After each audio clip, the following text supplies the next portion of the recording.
some magic about. Here in your time of need. Bravo,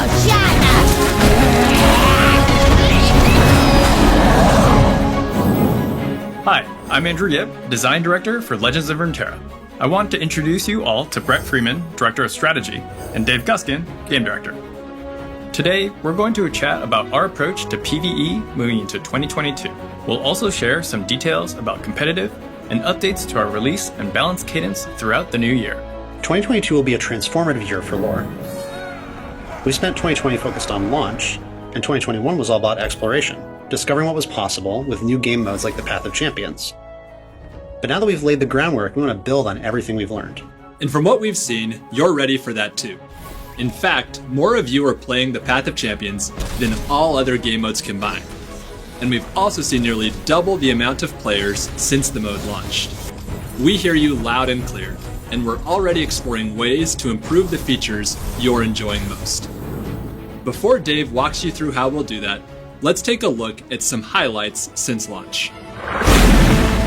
That's how we do things in Bilgewater. What would you ask of a man with nothing? To die with honor. We're getting hot, hot, hot! Sentinels, carry the darkness! Fight for the light! Oh my, what's the correct protocol here? Tomorrow has never looked so good! Alan is your first ever Legends of Runeterra World Champion. It's awesome to see all the enthusiasm, and there's so much more to look forward to. Heading into 2022, the team is focused on bringing you even more storyful adventures and refining the single-player narrative experience with new champions.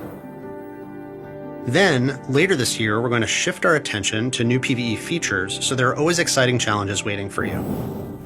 The Path of Champions was our first attempt in introducing this type of progression system, and since launch, we've learned a lot from your feedback. With that in mind, we're planning to remake the game mode to be even more immersive and rewarding in the next release. Instead of playing through the same campaign for all champions, we want to give each champion an experience unique to their story. And progression will mean more than just leveling up or getting new relics. You'll be able to chase specific items for new builds and customize how your champion legend plays through upgrades that are more intentional. For example, maybe you want to swap cards in your starter deck, or change to improve your passive powers. We're working on ways to give you more ownership over how your champion's story plays out. Now, an overhaul like this is going to require a progression reset, but that won't happen until the spring, so keep the feedback coming in the meantime. The team wants to hear from you so we can make the Path of Champions the best it can be.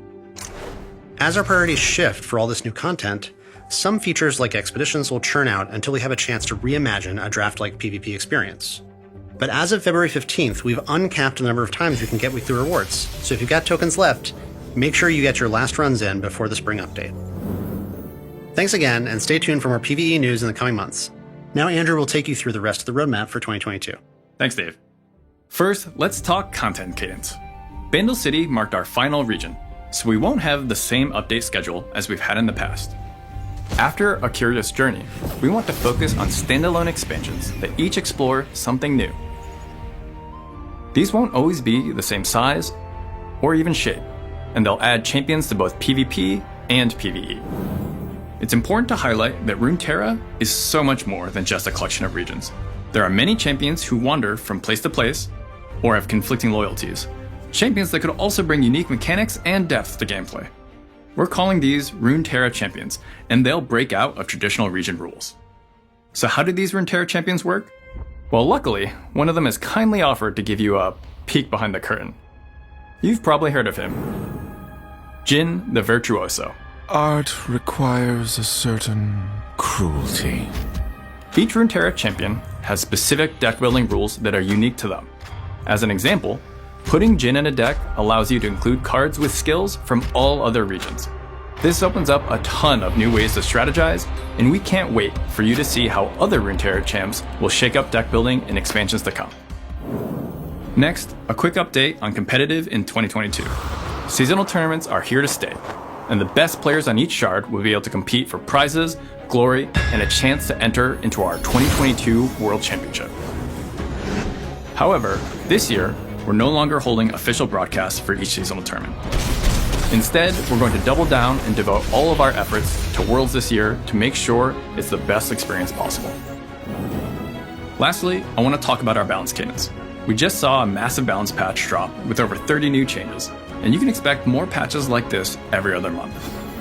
Thanks to your input, we've brought some familiar faces and strategies like Control back into the limelight, and also adjusted some archetypes to more reasonable power levels, like Azarelia, Yordles, and Kinku Wayfinder, who as it turns out was really just 3 Teemos in a trench coat. Nothing like the great outdoors! Beyond our updated cadence, we're always keeping an ear to the ground to solve emergent issues, even if they fall outside of a scheduled patch window. So keep that feedback coming, and the team will keep making adjustments so the game stays fresh and fun to play. Now here's Brett to wrap things up. With all the new content Andrew just talked about, we know you're wondering about rotation. So here's the official stance. It's complicated, especially for a game like ours, which relies on champions and their supporting cards. We understand the problems that rotation can solve and are keeping a close eye on them.